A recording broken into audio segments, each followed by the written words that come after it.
"Sir, you're not on the list, and your attire is unsuitable. This is an exclusive event. You need to leave the premises." The burly bouncer, all cheap suit and inflated ego, sneered at Sergeant Major Thomas Tom Kane, 70, whose slightly worn but clean blazer clearly didn't meet the bouncer's exclusive standards. Tom, leaning on his cane, tried to explain, "I'm a guest of General Morrison for the Veterans Benevolence Fund Gala."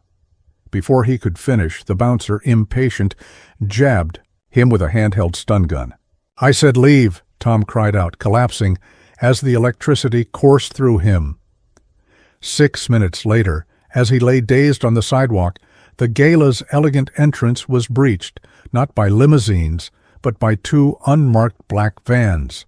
Doors flew open, and a full squad of grim-faced Navy SEALs in tactical gear fanned out. Their objective clear: secure the venue, locate Tom Kane, and deal with whoever had assaulted him. If you believe no hero should be met with brutality at an event in their honor, type "Never Forget" below. Sergeant Major Thomas Tom Kane, U.S. Army Special Forces, retired, was a man forged in crucibles most people only read about in novels. His career spanned 3 decades of quiet, often perilous service in corners of the world that rarely made headlines. He carried the scars, both visible and invisible, with a stoic dignity that brooked no self-pity. Now, 70, his movements were stiffened by old injuries, his once powerful frame now lean and slightly stooped, relying on a sturdy oak cane for balance, a consequence of a bad parachute landing in a forgotten jungle. He lived a quiet, solitary life in a small apartment, his days measured by simple routines and the company of memories. He rarely attended social functions, especially not the glittering high society kind. But tonight was different.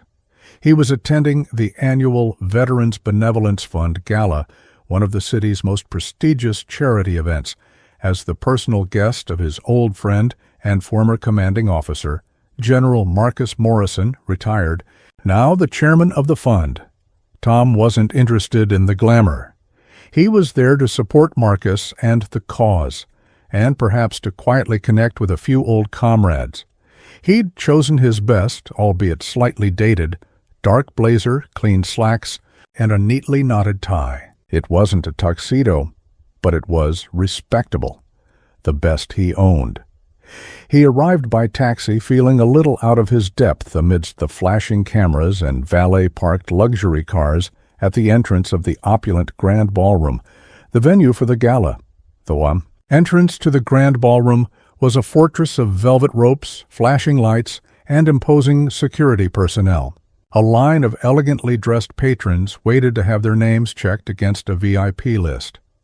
The head bouncer, a mountain of a man named Rocco, with a shaved head, an ill-fitting tuxedo that strained across his shoulders, and an earpiece that made him look more like a Secret Service reject than a hospitality professional, presided over the entrance with an air of aggressive authority. He clearly relished the power to grant or deny access, his eyes scanning each arrival with a mixture of suspicion and disdain for anyone who didn't exude obvious wealth or celebrity. When Tom Kane, leaning on his cane, approached the velvet rope, Rocco's eyes narrowed immediately. Tom's simple blazer, his age, his slight limp, he didn't fit the profile of the usual gala attendee. "Hold it right there, pal," Rocco barked, physically blocking Tom's path with a beefy arm. "This is a private, ticketed event, invitation only." Tom, though taken aback by the man's rudeness, replied calmly, "Good evening. I'm Thomas Kane. I'm a guest of General Marcus Morrison." Rocco snorted, looking Tom up and down with open contempt. "I do. General Morrison? Huh. Sure you are. And I'm the King of England. Don't see your name on this list, buddy." He tapped a laminated sheet with a thick finger. "And even if it was, look at you. Dress code is black tie formal. That old jacket. Ain't cutting it." "My invitation didn't specify black tie," Tom said, his voice still even, though a familiar weariness was settling in. and General Morrison assured me my name would be at the door. Perhaps you could check again, or call his liaison?" "Call his liaison?" Rocco laughed, a harsh, humorless sound. "I ain't calling nobody for some old-timer trying to crash a high-roller party. You're not dressed right. You're not on the list. That means you're not getting in. End of story. Now, move along before you cause a scene. And I have to get rough." He took a menacing step closer. Tom Kane was not a man easily intimidated. He had faced down far worse than a belligerent bouncer. But he was also old, tired, and not looking for a confrontation, especially not at an event meant to honor veterans. He just wanted to support his friend. "Son," Tom said, his voice low and steady, "I assure you I am an invited guest. There's clearly been a misunderstanding. If you would just—" Rocco's patience, already thin, snapped. He saw Tom's quiet persistence not as dignity, but as defiance. He saw the old man's refusal to immediately scuttle away as a challenge to his authority. "Misunderstanding?" Rocco snarled. "The only misunderstanding here is you thinking you belong in the same room as these people." He gestured vaguely at the glittering patrons gliding past them into the ballroom. "I told you to leave. You're disrupting my checkpoint." He then did something utterly unexpected, even for his aggressive demeanor. He reached inside his oversized jacket and pulled out a small, discreet, but undeniably potent handheld stun gun, the kind some private security used for compliance. "This is your last warning, old man," Rocco hissed. The stun gun held menacingly low, but clearly visible to Tom. "Get lost or I'll make you." Before Tom could react, before he could even process the shock of a bouncer at a charity gala brandishing such a weapon, Rocco, perhaps fueled by a cocktail of steroids and power tripping, jabbed the stun gun into Tom's thigh. Tom cried out a sharp, involuntary sound as the jolt of electricity shot through his body. His leg buckled. His cane clattered to the marble floor. He collapsed, his body hitting the ground hard, the world exploding into a brief, agonizing flash of pain and disorientation. Rocco stepped back, a look of smug satisfaction on his face, the stun gun still buzzing faintly in his hand. "Should have listened," he muttered. Then, turning to glare at the few horrified onlookers who had witnessed the brief, brutal assault. "Nothing to see here, folks. Just taking out the trash. Move along." He gestured for another, younger bouncer to drag Tom away from the immediate entrance. Tom lay on the cold marble floor just outside the main entrance, dazed, his thigh throbbing, his heart pounding. Not just from the electric shock, but from the sheer, unprovoked brutality of the attack. The younger bouncer, looking nervous, was hesitantly trying to help him to his feet, muttering apologies. Rocco had already turned back to the velvet rope, preening slightly as if he'd just performed a heroic act. The glittering guests continued to flow past, most averting their eyes, a few whispering, none intervening directly. Humiliation washed over Tom, hotter and more painful than the taser's jolt.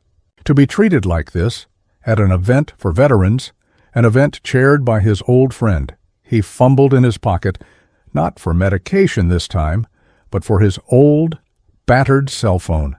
His fingers were trembling, clumsy. He managed to find a preset speed dial, number 1, he hadn't used in years, reserved for only the direst of emergencies. It connected directly to a secure 24/7 operations center at Fort Bragg, the home of U.S. Army Special Operations Command, a number that bypassed all normal channels and went straight to a duty officer, with direct access to the highest levels. The call was answered instantly. A calm, professional voice. "Night Watch Actual. Authenticate. This is Sergeant Major Thomas Kane. Call sign, Pathfinder Gold," Tom managed, his voice weak but clear. "Priority 1. Immediate assistance required.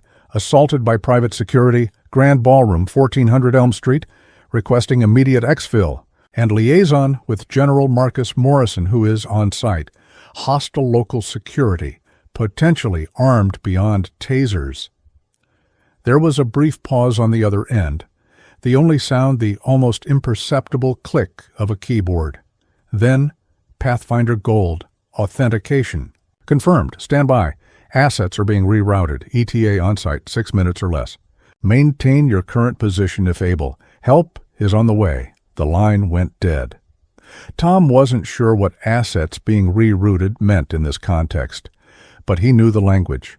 He knew that call would trigger a response far beyond what Rocco or the Grand Ballroom management could possibly imagine. He closed his eyes, leaned his head back against the cold wall, and waited, the pain in his leg a dull throb, the indignity a burning fire. 5 minutes passed, exactly 6 minutes after Tom Kane's call. The elegant facade of the Grand Ballroom was shattered by a scene that seemed ripped from a Hollywood action movie, yet executed with chilling, silent precision.